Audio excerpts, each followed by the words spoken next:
Welcome back, everyone. My next guest has been on with me once, well, several times before, but it's been a while, and I'm so glad to have him back. He's busy. He does a lot of cool things. I have with me Jason Treguboff, and did I say it right? Perfect. Perfect. That's great. Say that no matter what. Yeah. And he is the owner of Treguboff Law. You have to tell everybody a little bit about you. And today, why we're going to talk a little bit about bankruptcy. Yeah. So I am a solo practitioner. I practice mostly bankruptcy. I focus on Chapter 13s and some Chapter 7. So why is it so many that you like to come on and talk a bit to educate people? So many people feel like they don't think that they should do that. That's just bad. It's not good for my record. It'll be on it forever. And it just makes me into a bad person. That is not the case, is it? No, it's not. And, like most things, it's something you want to take care of sooner rather than later, because if you wait years down the road, options that are available to you now might not be available to you down the road, and so you want to get it taken care of as soon as possible. Now, when you work with people, you do free consultations. Absolutely. Right? And when you also, where do you do this? Do they come to your office? Where are you located? I'm located in Avondale out in the West Valley. People can come into the office if they need to meet personally, or we can do it over the phone or virtually, whatever they're comfortable with. But you also work statewide. Yes. So it doesn't really matter. You can also, talk to them over the phone, get a free consultation. And this is something that I truly believe that everybody has their right to do. And, sometimes it just is like that. It might be the best thing. And once you do it, folks, there's a relief there. And you have the right to do it, and it'll make you feel better. And sometimes it just is the right thing to do, and you won't know until they have that the consultation, correct? Absolutely. Life happens. It does. Sometimes you need to, things are out of your control, and you need to get them taken care of. Have you found that with COVID, have you found that a lot of people have issues with losing, either not working and going into this situation or not? We actually found the opposite. Really? Filings went way down. Wow. But we're getting a lot of calls now, and what we're starting to see is with inflation, it's the people on fixed incomes now that are starting to call because they're getting hit by that the hardest. Well, the number to call is 623-680-6504. The website is Treger, Treger law.com. Yes. Okay, so it's Treger law.com. He works statewide and does free consultations. Don't put your head in the sand. That a lot of people do that, and it's better off to find out now. Let's see where you're at and have that consultation. And you know what? You might just change your life for doing so. Now, today before you came on, you wanted to talk about SOL, the old deeds of trust. Let's talk a little bit about that. So when I refer to SOL, I'm talking about the statute of limitations. And so back in the previous financial crisis we had around 2008 to 2010, everybody had second mortgages. And a lot of people during that time stopped paying on them. They may have kept the house, and the bank may have sued them. But nothing's happened. And they just have this lawsuit sitting out there that nobody's collected on, but it's sitting out there, and it's a lien, it's a judgment lien, and it attaches to the house because the legislature amended the homestead law this year, went into effect, and judgment liens now attached to your homestead. But with these old deeds of trust out there, say you have a second mortgage that's just hanging out there, the statute of limitations may have expired on it. If a bank sues you on it, they have 6 years to foreclose, and if they don't, they have to release the deed of trust. You can initiate what we call a quiet title action. You send them a demand letter, and generally they'll release the deed of trust as long as you can show that the bank took a step as far as suing you, got a judgment, and now you can. The 6 years is expired, and now you can get that deed of trust released.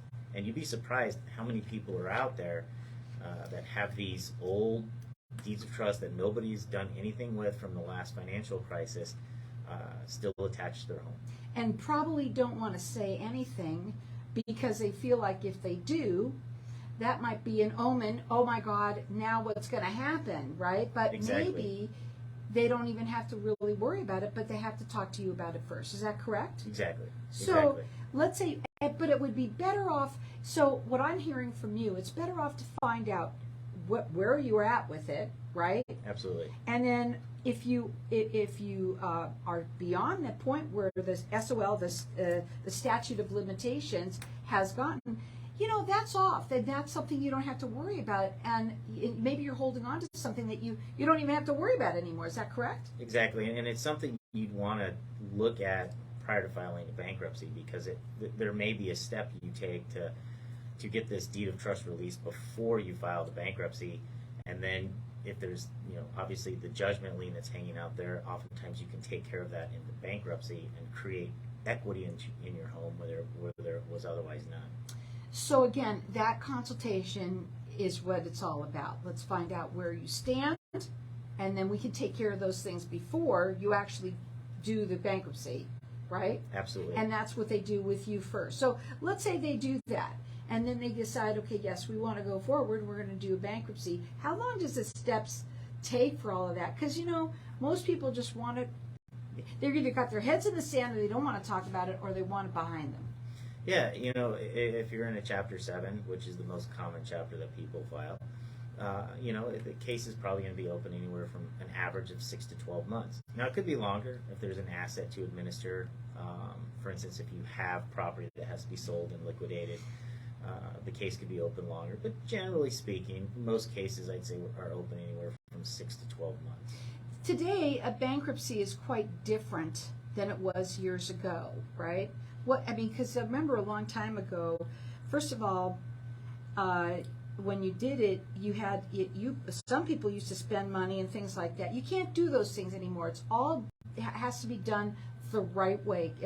I'm pretty sure I'm right on that, right? Yeah, you should not be incurring debt, running up debt right before you file. Right. Things like that. You should just. How long is it on? But a lot of people think that, it's going to be on my record forever. It's going to be on your credit report anywhere from, I'd say, I think it's about 10 years that it shows up on your credit score. However, most people's credit starts to improve shortly after the bankruptcy filing. Generally speaking, you can qualify for a home mortgage about 12 months after you file a Chapter 7. You're a better risk. Absolutely, right, because you've wiped out the debt. Or even in an active Chapter 13, it's very common for people to refinance their home or outright buy a new home while they're in an active bankruptcy. So let's go back to these deeds of trust, okay? That's something that you said could have been from 2010? Absolutely, yeah. And who didn't start talking about this? I want to know who's lucky enough for that to happen. You'd be surprised. There are people out there that had a second mortgage, a home equity line of credit. They made payments on it. The financial crisis hit. Nothing was paid thereafter.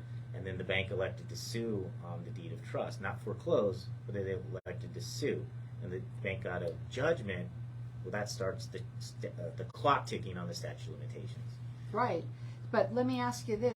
Let's say somebody was to call them. When they work with you, that takes away all phone calls, all the bad stuff that they get hit with all the time. Am I correct? Once you file a case. Right. When you file the bankruptcy, that's when you invoke what's called the automatic stay, and it's this umbrella of protection that essentially comes over you and it stops or stays all collection actions during the pendency of the case. What's really important is that you're careful not to open up your mouth and say the wrong thing to one of these creditors that might call. The best thing is to call, Jason and have that consultation, then work with you and have them because you take care of all of that. Because sometimes on something old, if you do say the wrong thing, it opens it up again, doesn't it? Potentially, yeah. Yeah, so it's kind of be bad. What are some of the other things that you want to talk about today for people to understand about, going BK and why it's so important sometimes for them to just make that call and get it done? You want to make sure you disclose everything to your attorney. And where a lot of people run into trouble is they start trying to move assets or conceal assets before they file. They'll want to try and put their home into somebody else's name or a vehicle. And those are things that you can't do. And often, people, there's very little they have to give up if they do a bankruptcy correctly. Most people, they don't have more than $250,000 of equity in their house. They don't have a ton of equity in their vehicles. So there's not a whole lot that they have to give up, but you really want to make sure you disclose everything, because failure to disclose and concealing assets, that can result in the loss of your discharge. Definitely don't try and do these things on your own. Don't call 800 numbers. There's a lot of them out there too that you can call. They see these things on television.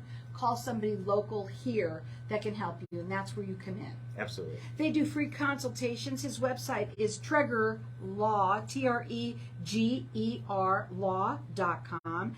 Excuse me. He works statewide, and he does these free consultations. His phone number, 623-680-6504. Call him and get this stuff behind you.